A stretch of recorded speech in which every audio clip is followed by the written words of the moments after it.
Today, ang pag-uusapan natin ngayon ay tungkol sa circumference and area of a circle. So, before we have to proceed in our discussion, huwag kalimutan na mag-subscribe sa aking channel para updated ka sa mga math lesson na aking ina-upload.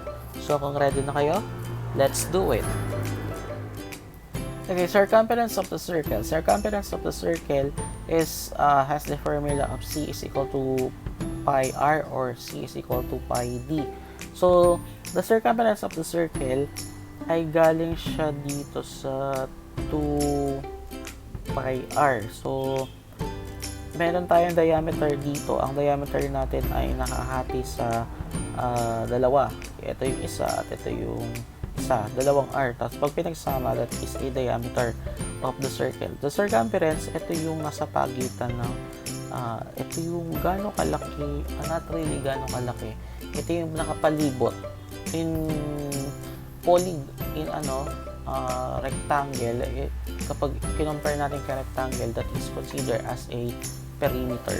Pero since wala namang side ang circle, ang tawag sa kanya is the circumference. Ngayon, kung area naman ang pinag-uusapan, ang area has the formula area of a circle. Ang formula nito A is equal to pi r squared. So, this will be the formula for the area of a circle. Example, we have here, find the circumference and area of the following. So, in this case, kakaroon tayo for the circumference, this will be C is equal to 2 pi r or pi d.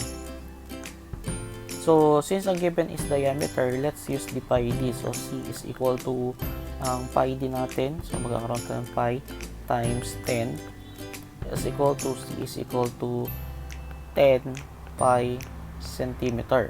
Kung gagamitin naman natin yung r, hatiin natin ang ating given. So, yung 10 natin, this will be 5 and 5. So, magkakaroon tayo ng C is equal to 2 pi r. This will be equal to 2 pi times yung r natin is 5. So, therefore, C is equal to 2 times 5 is 10 pi cm. So, pareha siya ng sagot at pero magkaiba siya ng formula. Next is to find for the area. So, pi r squared. So, this will be equal to A is equal to pi times karoon tayo ng 5 squared. So, yung A mo is 5 times 5 is 25. So, 25 pi cm squared. Next is the 4 cm. So, circumference. So, C is equal to 2 pi r. So, this is equal to 2 pi times 4. This will be equal to 2 times 4 is 8. 8 pi cm. For the area is equal to pi r squared. So, A is equal to pi times 4 then squared. So, yung A mo is 4 times 4 ay 16. So, 16 pi cm squared. Okay, next figure, we have here AB is equal to 35. So, ito yung 35. Then, after this is BC is equal to 12. Ito yung 12.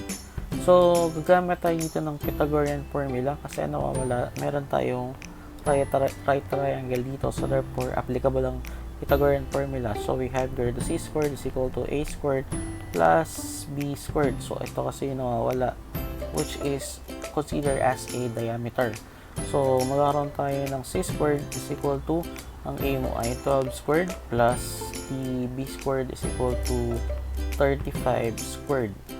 So, C squared is equal to 144 plus 1,225. Then, add 144 plus 1,225. So, yung C squared mo is equal to 1,369. Then, take the square root. Kasi C lang yung nahanap natin. Magkakaroon tayo dito ng 37. Square root of 1,369 is 37 cm. Now, this C is considered as your B or the diameter. So, kunin natin yung big C, which is the circumference, has the formula of pi d is equal to pi, which is 37. So, yung C mo is equal to 37 pi cm. Now, kukunin natin yung area. Area is equal to pi r squared. So, magkakaroon ngayon dito ng kukunin natin yung area niya is kung ito ay 37 to, so we have to divide it by 2. So, yung 30, kung dito ay 37, kunin natin yung kalahati. Ang kalahati nito is 18.5. This is 18.5. So, 18 plus 18 is 36.5 is 37. So, magkakaroon tayo dito ng pi times 18.5 squared. So, area is equal to 18.5 squared. Magkakaroon tayo ng then pi. So, magkakaroon tayo ng 342.25 pi cm squared. Ayan. The next is the 15 cm. So, itong 15 cm na to is consider, andito siya, consider as the diameter of the given. So, in this case, we can use the C is equal to pi d. So, your C is equal to pi times 15. So, therefore, C is equal to 15 pi cm. Area is equal to pi r squared. So, kung ito ay 15, hatiin natin siya. This will be 7.5. Ito ay 7.5. So, in this case, magkakaroon tayo ng pi times 7.5 squared. So, this will be A or area. That's equal to 56.25 pi cm squared. So, let's have the problem solving. And the problem solving is find the radius of a circle if its circumference is 200 pi cm. So, ang hinahanap natin ng radius, ang given is the circumference. So, C is equal to 2 pi r. So, ang circumference natin dito is, sabi dito is we have here 200 pi cm.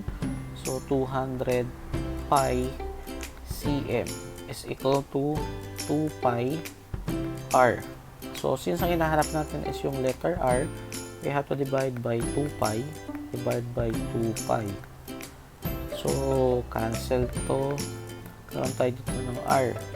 So, 200 divided by, karoon tayo dito ng 200 pi cm over 2 pi.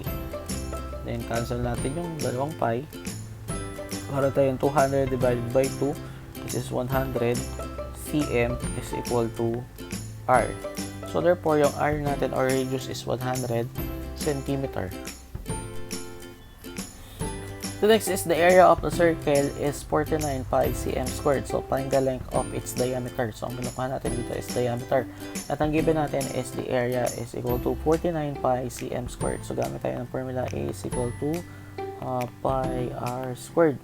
So, since ang area natin is 49 pi cm squared is equal to pi then r squared. So, divide by pi, cancel out, cancel to.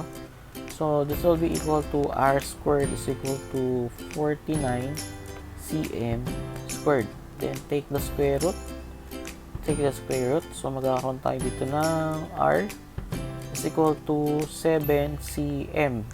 Since diameter ang ating hinahanap at meron tayong isang r, we have to multiply it by 2. So, 7 cm times 2 is equal to 14. 14 cm which is equal to the letter D or the diameter. So, bakit siya multiply ng times 2? Kasi ang dalawang r katumbas na ay diameter. Next is finding the area of the shaded region. So the area of the shaded region has the formula of area of a circle minus the area of the squared. Kasi ang hinahanap natin is ito, area ng shaded region, itong part na yan. So in this case, dalawa yung kukunin natin, isa ng area ng circle at saka isang area ng squared. So to find for the area of the circle, gamit tayo ng a is equal to pi r squared. Now, yung pi natin is i-convert natin siya sa 3.14. Yan. Para magkaroon tayo ng eksaktong number. Kasi in the square, wala naman siyang, sa area of the square, wala naman siyang pi. So, hindi natin, kung ang pi natin is still as pi, hindi natin siya maisusubtract pi squared. Kaya yung pi natin is we have to convert into 3.14. So, magkakaroon tayo ng a is equal to pi, which is 3.14. Then, yung r natin is based on the given is 8. So, area is equal to squared muna pala natin. So, this will be 3.14. Then squared is equal to 64. 8 times 8 is 64. So your area is equal to 64 times 3.14. The answer will be 200.96 cm squared. Next is the area of squared. Area of the squared is a is equal to s squared. This is the formula for the s squared, for the area of the squared. But before we have to get the area of the squared, kailangan muna natin gumamit ngayon ng Pythagorean formula. Kasi ang given natin is a 8, which is the r. So pag in-extend natin siya dito, this is also 8. Now, we are getting for the area of the squared. So, kailangan natin ng, kasi sa squared, andito yung s, andito yung s, ito yung s, andito yung s. Since wala tayong given na s, kailangan muna natin kumuha ng s. So, find s muna. Now, to find for the s, gamit tayo ng c squared is equal to a squared plus b squared, which is the Pythagorean formula. Now, ang c natin is 16. Bakit siya 16? Kasi 8 plus 8 ay 16 is equal to s squared plus s squared. Now, bakit siya s? Kasi ito yun at saka ito yun, which is parehas na s. Now, ang 16 squared natin is 256 is equal to s squared plus s squared is 2s squared. Divide by 2, divide by 2. So, cancel. So, this will be x squared. S squared is equal to 256 divided by 2. The answer is 128. Then, we are getting for the value of your area. So, sabi dito, nakalagay dito, a is equal to s squared. So, ang value ng s squared natin ay yung a daw. So, or yung a is equal to s squared. So, pag binaligtad natin, s squared is equal to a. Now, meron na tayong given dito ng s squared, which is 128. So, therefore, we can conclude that the s squared or the area is equal to 128 cm squared kasi parehas lang silang dalawa. Now, we can now find for the area of the shaded region. So, in the area of the shaded region, or ASR is equal to area of the circle, which is 200.96 minus